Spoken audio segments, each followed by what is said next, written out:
So it's been a pretty messy week, especially since my last post. So I decided to lift up the mood and move on with a more simple topic that centers coily afro hair. So be sure to like, share, comment, and subscribe before we get into this video.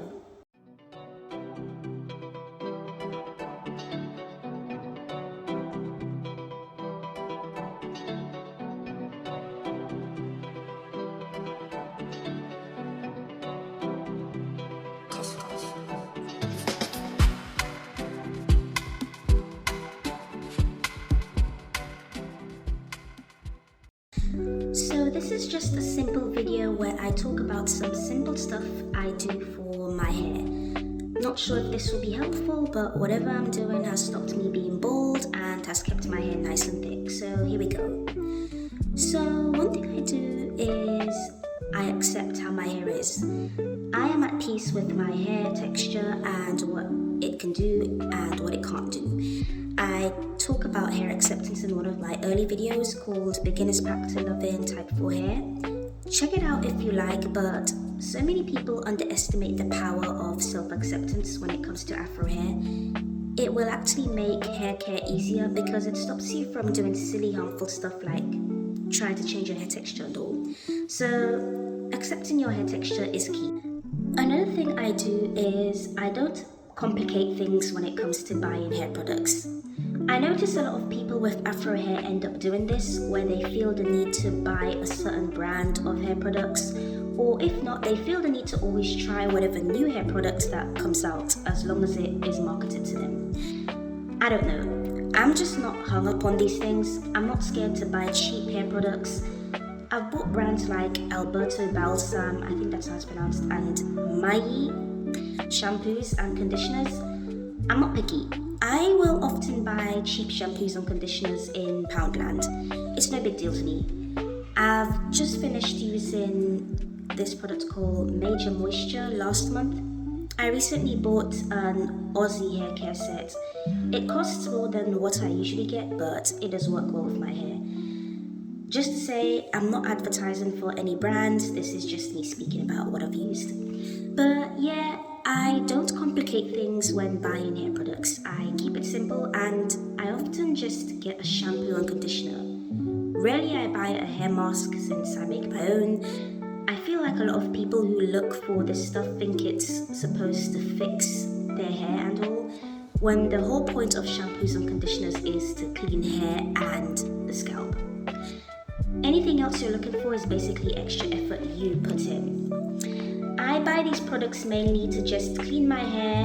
I don't expect them to do anything extra. If they do, well, that's a bonus for me. But I keep my hair needs pretty basic when buying hair products. And one thing I do is I am gentle with my hair. I refuse to tear through it. In fact, I never take off my braids without having a spray bottle of water and conditioner nearby. This makes the process of removing my styles easier and less painful, as opposed to combing through dry hair and snapping off my ends. So I will just spray my hair, undo the braids in sections, put my hair in 4 plaits and then wash my hair after in those 4 plaits. I would advise making sure you do this on a day where you have time for self. Make it part of your self-care routine or something. Another thing I do is avoid doing my hair with fine tooth combs. And honestly, if you have coily hair, I am concerned for your mental health if you actually comb your hair with that. These combs aren't for us as far as I'm concerned. Even when you go back in time and look at the combs our African ancestors were using, nobody was torturing themselves like that. It was a variety of wide tooth combs they used. I don't even know how fine tooth combs became a part of the black hair care set, but yeah, these things look like modernized versions of medieval combs, used by Europeans. It makes no logical sense to use that kind of comb to comb your coily hair. I do my hair with wide tooth combs, or what people would call shower combs, wide tooth shower combs, and it does the job for me. I avoid struggle. Avoiding anything that hurts your hair and scalp is the way to go. So yeah, spray bottles and wide tooth combs. I also massage my scalp sometimes and I keep my hair moisturized, especially my ends. So I spray on warm water, especially to my ends. Add on an oil I like and I add a moisture whip in, and then I apply it from the top to bottom of my hair strands, and then I spray on a bit of cold water to lock in the moisture. I do this 2 or 3 times a week if I have in some twists or mini braids. My hair is so weird at times. It used to be very low porosity, but now it's taking moisture easily and gets dry quick, so that's why I do this 2 or 3 times a week. Another thing is trims. If my ends have gone bad and damaged, I cut it off.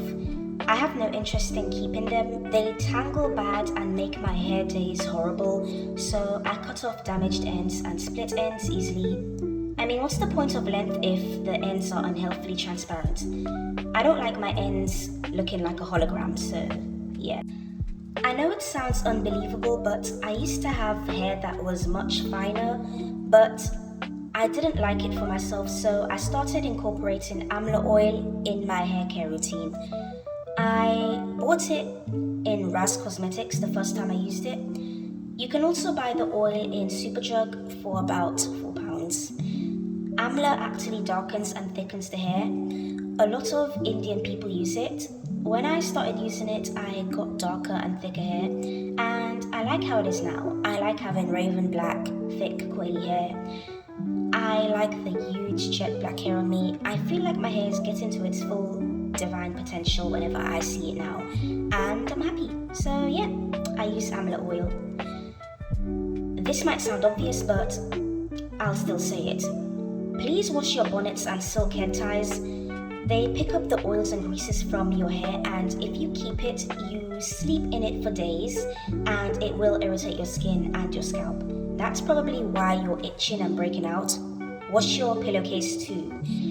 I kinda learned this the hard way years ago, so be in the habit of washing your bonnets and turbans you sleep in. Another thing I do is incorporate natural ingredients into my hair care regimen. I don't depend on just artificial hair care products. I just don't feel like my hair is getting any true nutrients when I use stuff brought in drugstores alone. So I am one of these girls that puts food in my hair. I use shea powder, homemade kibe butter, cloves, and I use them along with rosemary, castor and batana oils. I use more natural products than artificial ones. Sometimes I mix the two together. I make hair masks out of store conditioners, shea powder and rosemary oil. So I do use more natural remedies. I need to find out where I can buy more shea butter now that I think about it. Anyways, another thing I do that might sound shocking is I don't buy products for curly hair. I just don't. No curl conditioners or curl custards. I don't touch them. I don't have curly hair. My hair is coily, and I know somebody will try and tell me a coil is a curl, and to that I say, I know. And on top of that, nobody is mistaking the two for one another. Nobody is looking at a full head of afro hair and calling it curly hair. And even when the coils define after adding product, people can tell you have smothered it in gel or curl creams to get that definition. People see the difference as clear as the sky's blue. So as far as I'm concerned, coily hair is not the same as curly hair.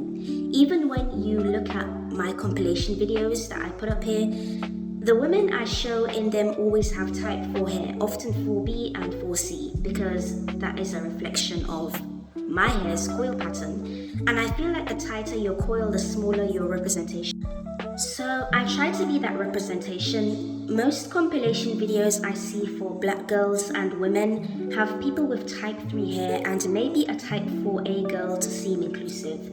But I know most of us have actual coily hair and not curly, so I try to be realistic with the representation. I do show a lot of African hair care influencers because they often show off that raw, natural coily hair, as opposed to most Western compilations that center looser hair textures.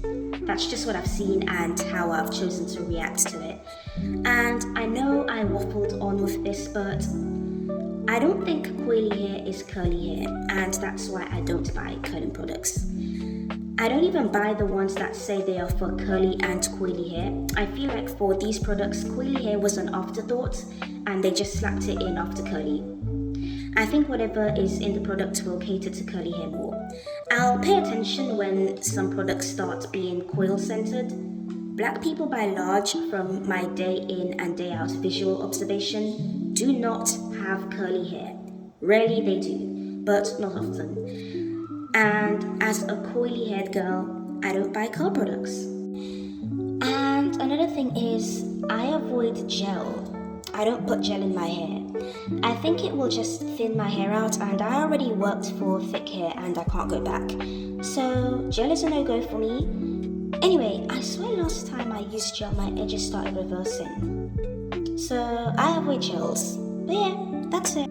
So I hope you all enjoyed the video. You can comment down your own hair care rituals in the comments, and I will see you in my next upload, which hopefully should be soon. But until then, like, comment, share, subscribe, and I will see you in my next video. Bye bye.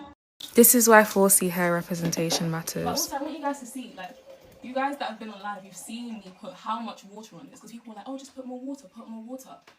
Look at how much water is on here. And look at my curls, they're really, really tightly coiled. And then you've seen me put water here, and you can see the difference. It's a looser curl. It's just the diameter of your curls. It's just the curl pattern that's different. That is it.